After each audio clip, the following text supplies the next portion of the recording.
Hey friends, and welcome back to more Reddit stories about entitled people, insane people, and all that kind of stuff. So make sure to subscribe if you haven't yet for more Reddit content, and we're getting right into today's stories. My husband lied about coming to help me while I was critically sick. I, 28 female, have been married to my husband, 32, for 3 years. We have a 1-year-old daughter together. Up until recently, I thought I could count on him when I truly needed him. But last week, he proved me completely wrong. I had been feeling off for a couple of days, fatigued, nauseous, just generally unwell.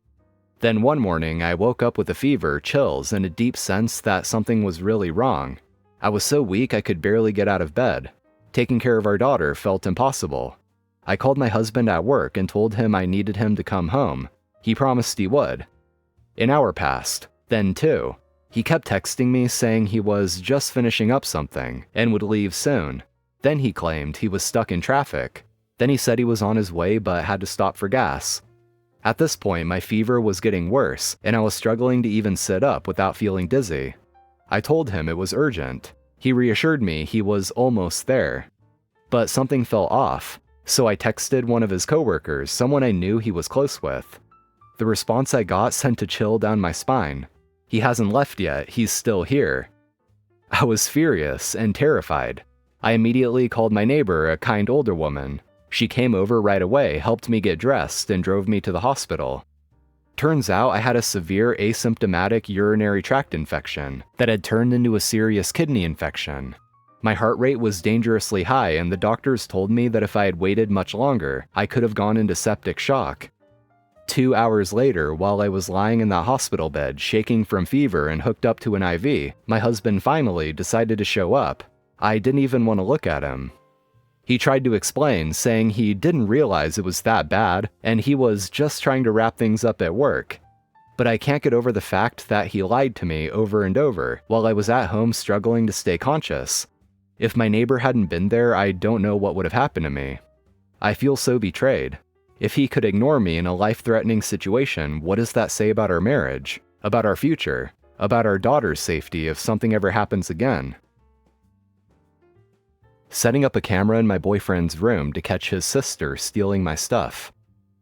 So my boyfriend lives with his mom and sister, and since we live close to each other, I used to leave a lot of my stuff at his place to avoid hauling it back and forth all the time. You know, the usual: shampoo, conditioner, skincare, even some clothes.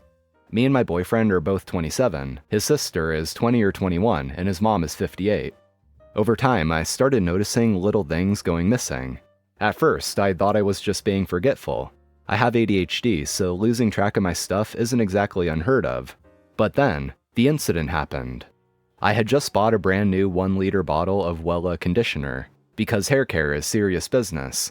A week later, almost half of it was gone, which made 0 sense because 1, I had also bought the matching shampoo, and 2, I always use more shampoo than conditioner. Yet somehow the conditioner had vanished at twice the speed, and within a week, nearly half of it was gone.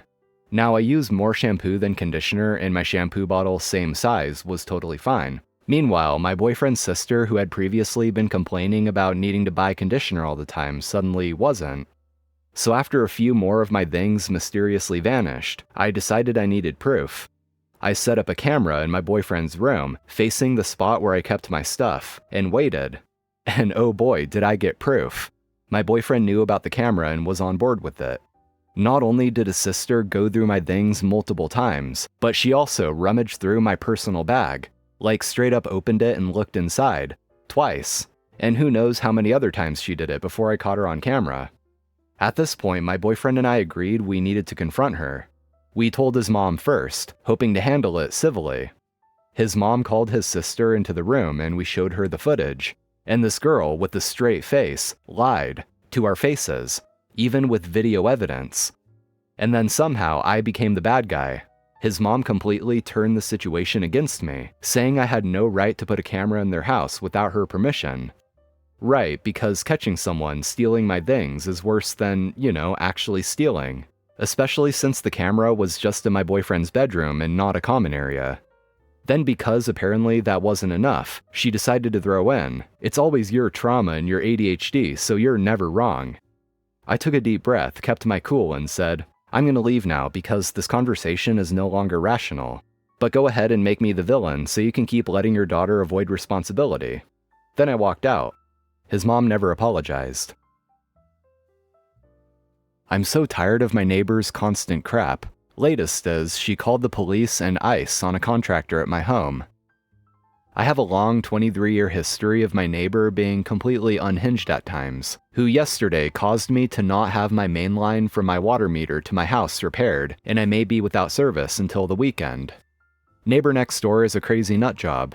I used to think it was her husband that was causing problems until they got divorced, and then he apologized to me, telling me how sorry he was that he had moved her in next door to me when they purchased the house. Over the years, she has called the police on me because my car was in the street, legal. Called the police because my boat was in the street attached to my SUV, legal. Called the police because we put in a portable basketball hoop between the curb and the street, legal. Called the HOA because my boat was in the driveway for cleaning, legal and permissible by the HOA. Harassed my yard crew because they mowed 6 inches of her yard across the property line. Turned me into the HOA because my fence gate was 1 inch higher than the 6-foot limit. HOA said don't worry about it. Had the police come out because we were having a pool party and people were, gasp, drinking alcohol in the front yard, sitting on our front porch, also legal.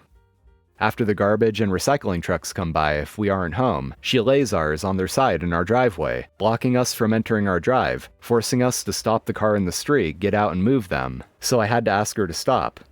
She said it makes our cul-de-sac ugly to leave them out at the curb, and you should pay someone to come over and move them before you get home.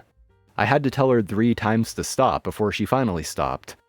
Another time, I rebuilt the fence between my neighbor's yard and mine. When I demoed the wood and set it at the street for pickup, legal, she called the police on me. Another time I was changing my car's brakes in my garage, and she called the HOA to come out and find me because I was being too noisy, using an air hammer on the wheel locks. Once she demanded I hire a crew to cut back tree limbs over her yard from a beautiful 140-year-old oak tree, estimated by an arborist, that perfectly splits our property line. She got pissed when I told her that she's responsible for her side and I'm responsible for mine, and that due to the age of the tree, an arborist should be consulted to determine where it can be cut for the health of the tree.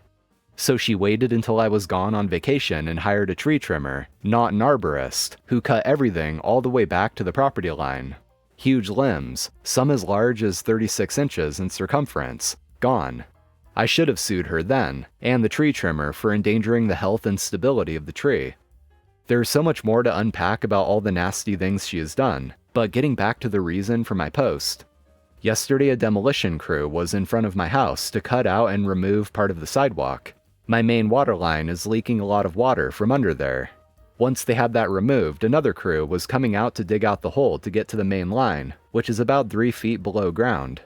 But my neighbor saw them, and because the fiber internet cable that goes to her house is buried along that sidewalk, she decided they couldn't dig there or disturb that concrete. The contractor told her they have a permit from the city. She went back inside, then came back out a few minutes later, and told the Hispanic foreman that she had called both the police and ICE and they were on their way.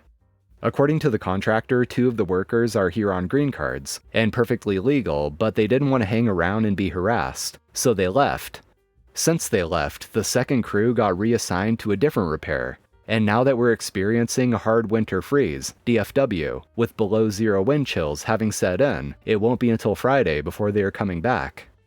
So now I'm without running water for days because my neighbor decided to harass and scare off workers in the middle of a repair, leaving an open hole in the ground. Ex-colleague stiffed me, so I dangled a carrot to get my payment. Not in the US. This was way back in 2010 when Facebook was the de facto social media. I am a content writer and was in between jobs. An ex-colleague reached out to me and said he was making a corporate film and needed a scriptwriter.